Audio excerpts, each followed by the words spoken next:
स्वयंपाकाला सुरुवात करण्यापूर्वी गॅसचे पूजन करून घेतले। नंतर हरभऱ्याची डाळ निवडली, 3 ते 4 पाण्यात धुतली आणि कुकरला लावली। 3 ते 4 शिट्ट्या करून घेतल्या। कॉटनच्या कापडाने कणिक गाळून घेतली, त्यात मीठ टाकले आणि छान सैलसर अशी कणिक भिजवून घेतली आणि थोडासा तेलाचा हात लावून भिजत ठेवली।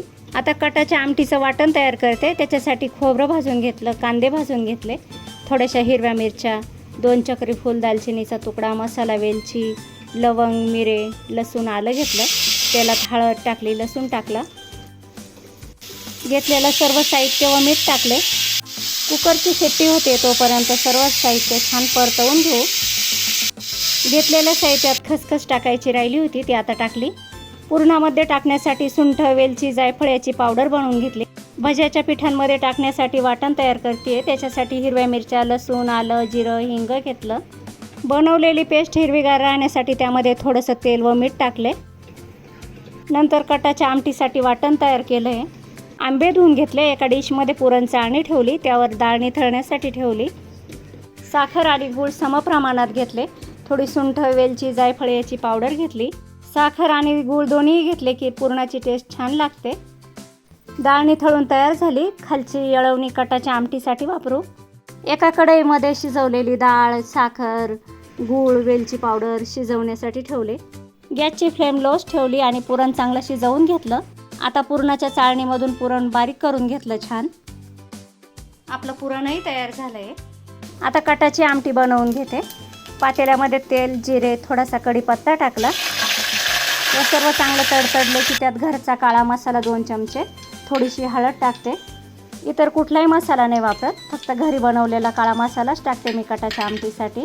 हे टाकलं की लगेच कटाच्या आमटीसाठी बनवलेलं वाटण टाकलं, थोडंसं मीठ टाकलं आणि चांगलं लो गॅसच्या फ्लेमवरती परतवून घेतलं तेल सुटेपर्यंत। छान परतवून झालं आहे। आता त्यात गरम पाणी टाकलं आहे। थोडीशी उकळी आली की आपण मग काढून ठेवलेली येळवणी यात टाकते। याने आमटीची टेस्ट खूप छान लागते। कटाच्या आमटीला आम्ही सार म्हणतो। आमचे बाबा म्हणायचे, ज्याला सार जमला ती बाई स्वयंपाकात सुगरण। बाबा म्हणजे माझे सासरे, त्यांना मी बनवलेला सार खूप आवडायचा। खूप छान झाला आपला सार। आता भात शिजत ठेवला। भज्यांसाठीचं पीठ बनवून घेते। भजे बनवण्यासाठी सम्राटचं बेसन पीठ, ओवा, हिरवी मिरचीची पेस्ट आणि मीठ टाकले। छान असं मिक्स करून घेतलं। नंतर खाण्याचा सोडा टाकला। भातही तयार झाला आहे आणि तोपर्यंत ऐश्वर्याने छान आंब्याचा रस बनवला। रस काळा पडू नये म्हणून त्यात कोय टाकली। कोय टाकली की रस संपेपर्यंत काळा नाही पडत। ही एक खास टीप आहे जी मला माहिती होती, ती तुमच्यासोबत शेअर केली। कुरडई तुम्ही बघून घ्या आणि त्याला तळल्यानंतर बघा किती पट फुलते, ती कमेंटमध्ये सांगा।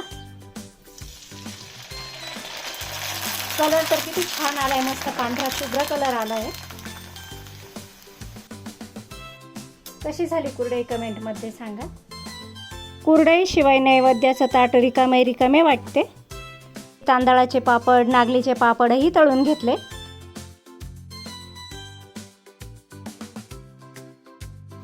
आता भजे तळून घेतले।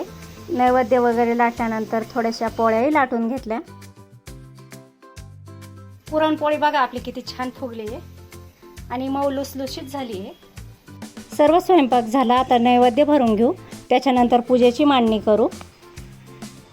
नैवेद्य भरताना नेहमी एक प्रश्न पडलेला असतो। काही जण म्हणतात नैवेद्यावरती कटाची आमटी नाही टाकायची, काही म्हणतात टाकायची। नैवेद्य भरतानाचा हा माझा गोंधळ। चला, नैवेद्य तर भरून झाले, त्याच्यावर छान असे तुळशीपत्रही ठेवले। तांब्या स्वच्छ धुवून त्याच्यावर कुंकवाने स्वस्तिक काढले। पूजेच्या ठिकाणी ब्लाऊज पीस अंथरला, त्याच्यावर स्वस्तिक काढले। त्याच्यावर एक डिश ठेवला आणि कराकेळीचे पूजन करून घेते। पूजेची प्रत्येकाची पद्धत वेगवेगळी, जशा माझ्या सासूबाई करायच्या तसंच मी करते। कराकेळीचे पूजन झाले। आता अक्षय कलशाचे पूजन करू। अगोदर स्वस्तिक काढले तांदळाने, त्याच्यावर तांब्याचा कलश तांदळाने भरून घेतला। त्याच्यावर नागलीचे पानं ठेवले, एक सोन्याचा दागिना, थोडेसे पैसे ठेवले। खूप साध्या पद्धतीने अक्षय कलशाचे पूजन केले। नंतर त्यांना नैवेद्य वगैरे दाखवला। देवपूजन केले, त्यांनाही नैवेद्य दाखवला। देवांचे पूजन झाल्यानंतर आईबाबांच्या फोटोचे पूजन केले, त्यांनाही नैवेद्य दाखविला। ताई आणि भाऊ थोड्याच वेळात उपास करू म्हणून जेवण करण्यासाठी येतील. तोपर्यंत गल्लीतल्या देवांना नैवेद्य दाखवून येते.